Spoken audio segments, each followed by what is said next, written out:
చెప్పాలంటే ముందుగా ఒక విషయం చెప్పాలంటే వీళ్ళకి హిందూ తత్వం మీద కానీ భగవంతుడి మీద కానీ నమ్మకం లేదు అని చెప్పడానికి నిదర్శనం ఏంటంటే ఇందాక మన మిత్రుడు దక్షిత్ కూడా చెప్పాడు. గతంలో విజయవాడ అమ్మవారి గుళ్ళో సింహాలు వెండి సింహాలు పోతే అది పోతే పోయింది అనే విధంగా కానీ, అదే విధంగా అంతర్వేదిలో రథం కాలిపోయినప్పుడు కానీ చాలా చోట్ల ఆంజనేయ స్వామి విగ్రహాలు, అదే విధంగా క్యూ లైన్ లోకి మనం అతి పవిత్రంగా ఈ ప్యానెల్లో ఉన్న మిత్రులు అందరూ కూడా సరే పవిత్రంగా హిందూ దేవాలయాలు వెళ్తూ ప్రతి ఒక్కరూ పూజిస్తుంటారు. కాకపోతే వైసీపీ పోకడ ఎట్లున్నదంటే వాళ్ళ నాయకుడికి ఏదైతే ఒకవేళ హిందూ తత్వాన్ని కూడా అత్యంత గౌరవించే వ్యక్తులు కూడా వాళ్ళ నాయకుడు చెప్పినట్టు చేయాల్సి వస్తుంది తప్పనిసరి పరిస్థితుల్లో. జగన్మోహన్ రెడ్డి గారు ఈ రోజు కూడా సరే ఆయన మెడలో క్రాస్ ఉంటుంది. మనం ఏమంటామంటే హిందూ దేవాలయాలు ఎక్కడైనా సరే తిరుమల కొండకి పోయేటప్పుడే రాజకీయాలకు సంబంధించి కానీ ఇలాంటి అన్య మతాలకు కానీ ఏదన్నా ఉంటే చెక్ పోస్ట్ లోనే చెక్ చేసి అక్కడి నుంచే తీసేసే పరిస్థితి ఉంది. కానీ ఆయన్ని ఎదిరించే పరిస్థితి లేకుండా ఆయన క్రాస్ వేసుకునేసి అట్లే వెళ్ళిపోయి ఆయనకి నమ్మకం లేదు.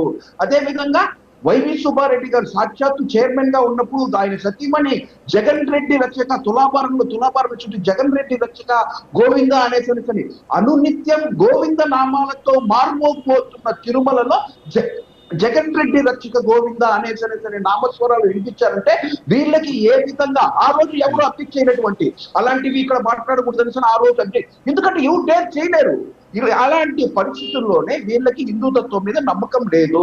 సాక్షాత్తు మా మిత్రుడు సురేష్ కూడా దేవుడు అంటే ఎంతో భక్తి భావంతో ఉంటాడు. కానీ వైసీపీ పార్టీ పోయాక అవన్నీ మర్చిపోయేసి వాళ్ళ దీంట్లోనే విస్మరించి వాళ్ళ దీంట్లోనే చేరిపోయే విధంగానే మాట్లాడుతున్నారు. కానీ ఒకటి చెప్తున్నాను, భగవంతుడు అనునిత్యం అన్ని చూస్తూనే ఉంటాడు.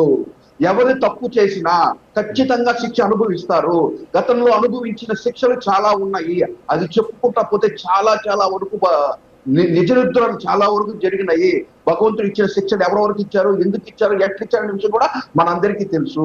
కానీ పవన్ కళ్యాణ్ గారు స్పష్టంగా చాలా క్లియర్ గా ఆయన దగ్గర మొత్తం డీటెయిల్స్ తీసుకునేసి ఆయన దీంట్లో కల్తీ జరిగింది, రసాయనాలు అసలు నెయ్యే లేకుండా కల్తీ నెయ్యి తయారు చేశారు అన్న విధాన్ని ఆయన స్పష్టంగా డీటెయిల్స్ తీసుకునేసే మాట్లాడతారు. ఎందుకంటే ఎక్కడ పడితే అక్కడ ఆయన మొట్టమొదట్లోనే ఏదైతే కూటమి ప్రభుత్వం ప్రారంభించిన వెంటనే ప్రక్షాళన తిరుమల నుంచే మొదలు పెడతామంటే ఎక్కడెక్కడ ఏదేం జరిగింది అనేసనే ఆయన ఒక సనాతన ధర్మ మాల వేసుకొస్తే దాన్ని కూడా హేళన చేసే విధంగా మాట్లాడారు. గతంలో పవన్ సాములు అనేసనో హేళన చేసే విధంగా మాట్లాడారు. కానీ ఈ రోజు కూటమి ప్రభుత్వం ఒకే ఒక విషయం చెప్తుంది, ఎక్కడ తప్పు జరిగినా ఆ రోజు